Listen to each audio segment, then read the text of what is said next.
Сәлем достар, бүгін өте керемет, өте пайдалы сабақ болады. Excel-дегі жиынтық кестелерін өтетін боламыз. Бұл функция сізге ақпараттарды анализ жасауға, бүйтіп жинап, ақпарат шығаруға, отчет шығаруға көмектеседі. Өте керемет функция. Қазір көрсетемін қалай қолданатынын. Қараңыздар, мынандай сіздерде бір ақпарат таблицасы бар деп айтайық, иә. Мысалы, бұл жерде сатылымдар туралы ақпарат бар. Мысалы, Али 1 тамызда $5000 тауар сатқан. Мысалы, 10 смартфон сатқан екен. Смартфон 10 дана $500. Содан кейін, мысалы, Бақыт сол сияқты 5 ноутбук сатқан $800. 4000 жалпы сатылым жасаған.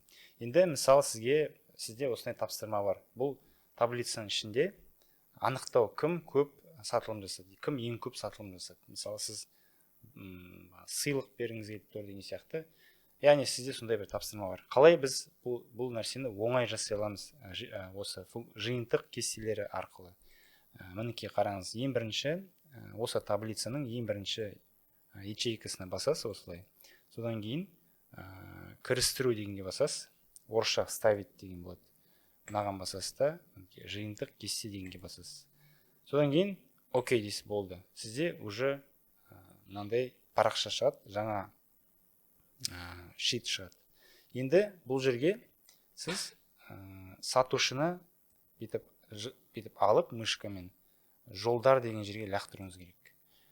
Мінекей, сіз уже мұны көріп тұрсыз, кім қандай сатушылар бар екен, мінекей уже көріп тұрсыз.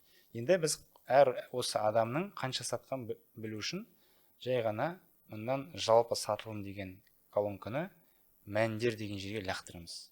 Сол кезде әр адамның қанша сатқанын біз біле аламыз. Мінекей.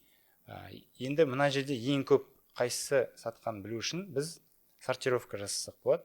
Ол үшін мына колонканың кез келген жеріне бүйтіп басамыз да, мышканың оң жағымен. Содан кейін сұрыптау дейміз да, кемуі бойынша деп басамыз. Сол кезде бізде ең көп сатқан адамның аты шыға келеді. Данияр ең көп $39600 сатылым жасаған. Содан кейін Али $36000, Бақыт 29 и Айжан 23.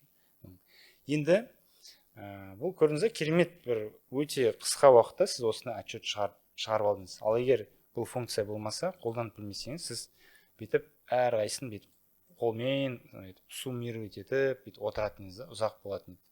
Негізінде мұнда sum if деген функция бар. Басқа да жолдар бар, бірақ ең оңай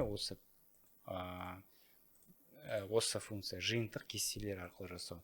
Енді мысалы мынандай қалай осы ақпаратты еще біз фильтр жасай аламыз. Оны сүзгі деп атайды. Мысалы бізге тек барлық сатылым бойынша емес, біз деген именно осы электроника бойынша сатылым жасаған адамдардың тізімін білгіміз келеді. Ол үшін біз қалай жасаймыз? Осы жерге қайтып барамыз да, жиынтық кестесіне.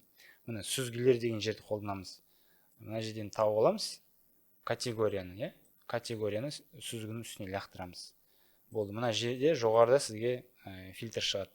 Енді мысалы мына жерден аласыз да, мынаны бірінші басасыз, сосын электроника дегенге басасыз. Тек қана электроника таңдаулы болсын. Окей деп басқаннан кейін тек қана электроника сатқан адамдардың тізімі шығады. Электроника бойынша Али екен да, көп сатқан. Ал егер киім-кешек жағынан фильтр жасасақ, киімдерді Айжан мен Данияр сатқан екен. Жиһаз бойынша бізде Данияр мен Айжан сатқан. Яғни осындай керемет нәрселерді жасауға болады. Excel-де осындай жиынтық кестелер деген функция бар.